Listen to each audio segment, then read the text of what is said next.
The Grand Galactic Council chamber stretched across 3 kilometers of polished obsidian, a monument to unity among the stars. Jassy stood at the human delegation podium, her fingers drumming against the crystalline surface as the votes tallied on the holographic display above.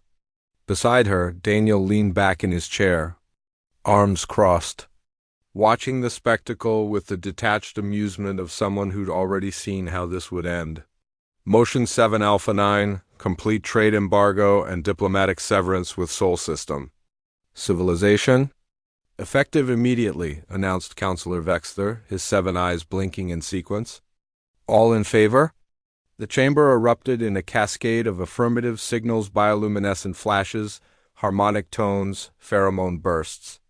3,000 species all united in their verdict. The motion passes with 99.7% approval, Vexler declared, his mandibles clicking with satisfaction. Humanity is hereby expelled from all galactic trade networks, barred from utilizing gate transit systems, and prohibited from— Yeah, we get it, Daniel interrupted, standing up and stretching. His casual tone cut through the formal atmosphere like a plasma torch through butter. We're kicked out? Message received. Jassy bit back a smile as shocked murmurs rippled through the alien delegates. She'd worked alongside Daniel for 5 years in the diplomatic corps, and she knew that look in his eyes, the one that said humanity had been 3 steps ahead all along. Counselor Zephaniah, a crystalline being whose voice resonated like wind chimes, addressed them with barely concealed contempt. You understand the severity of this decision? Without access to our gate network, Earth is isolated. Without our trade agreements, your economy will collapse. Your expansion into the stars is finished. Counselor, Jassy said, gathering her datapads with deliberate slowness, we appreciate the concern, really, but we'll manage. Manage? Vexler's tentacles writhed in agitation. Your species controls 14 star systems. You have no FTL capability beyond gate transit. Your manufacturing depends on thromalian polymers. Your medical technology on Vesperin biocrystals, our everything, yes, we know the speech. Daniel picked up his jacket, slinging it over his shoulder. Here's the thing, though. We saw this coming about 8 years ago. The chamber fell silent. Even the automated translation system seemed to pause. Jassy pulled up a holographic display from her wrist unit. When the Canthry incident happened and you blamed humanity for aggressive expansion, we realized something important. The galaxy doesn't actually want partners. It wants clients, dependents. So we started preparing, Daniel continued, walking toward the exit. Remember that failed human colony on Proxima 7? The one you all mocked us for abandoning?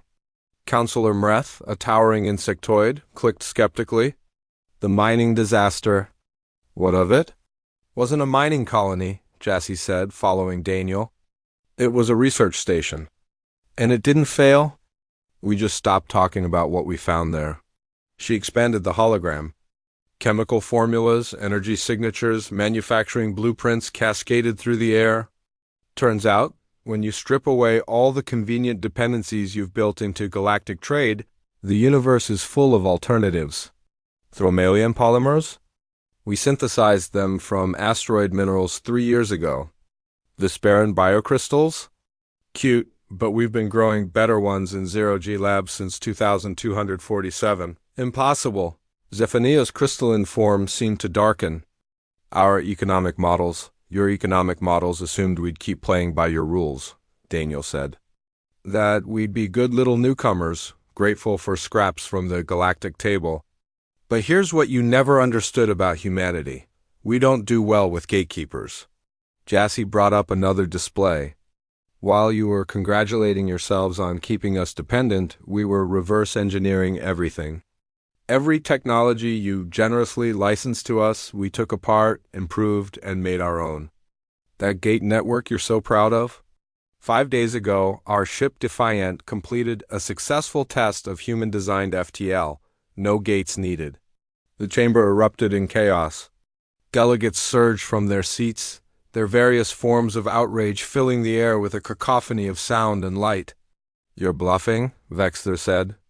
but his voice carried a tremor of uncertainty. Maybe, Daniel shrugged. Or maybe in about 6 months, human ships will start appearing in systems you thought were weeks away by gate. Maybe our manufacturing doesn't need your materials anymore. Maybe, and this is my favorite part, maybe we've been sharing all those breakthroughs with the 37 other species you've been keeping under your thumb. Jassy saw it then, the moment of realization, spreading through the council. The Krellani delegates' scales shifted to a pale blue of fear. The Thurian representatives' tendrils drooped. They understood. You wanted to ban us to make an example, Jassy said quietly, to show what happens when someone questions the galactic order. But you just freed us from the last chains holding us back. And worse, you showed every other species watching that they can survive without you too. Daniel reached the massive doors of the chamber. They remained sealed, the Council's final attempt at control. Oh, right, he said, pulling out a small device. We also cracked your door security protocols. Humanity's really good at locks. He pressed a button and the doors slid open with a whisper. The vote stands. Vexler roared, but the words rang hollow. You are banned. Yup, Jassy agreed cheerfully, walking through the doorway. Good luck with that collapsing monopoly you've got going. Give it 5 years, maybe 10, and you'll be begging us to rejoin. We'll think about it. Oh, and one more thing, Daniel paused at the threshold, looking back at 3,000 species who just made the worst political calculation in galactic history. That humanitarian aid you've been providing to the Deltari refugees? Pure charity on your part, you said? We've been doing the same thing, but we actually taught them hydroponics, infrastructure building, and gave them the tools to rebuild. They're with us now. Funny how that works. As they walked through the corridors of the council station toward their ship, Jassy finally let herself smile. Think they'll figure out we've been in contact with the Merchant Guild? Eventually, Daniel said. About the same time they realize their precious gate network has some interesting new competition. Nothing monopolistic, of course, just free trade. Behind them, the greatest political institution in the galaxy crumbled without a single shot fired. Undone by the most human of traits, refusing to accept that any door was truly locked, any rule truly unbreakable, any system truly permanent, humanity didn't conquer the galaxy that day. They simply walked away from those who thought they controlled it, and in doing so, showed everyone else watching that freedom was always just one choice away. The stars had never been more open.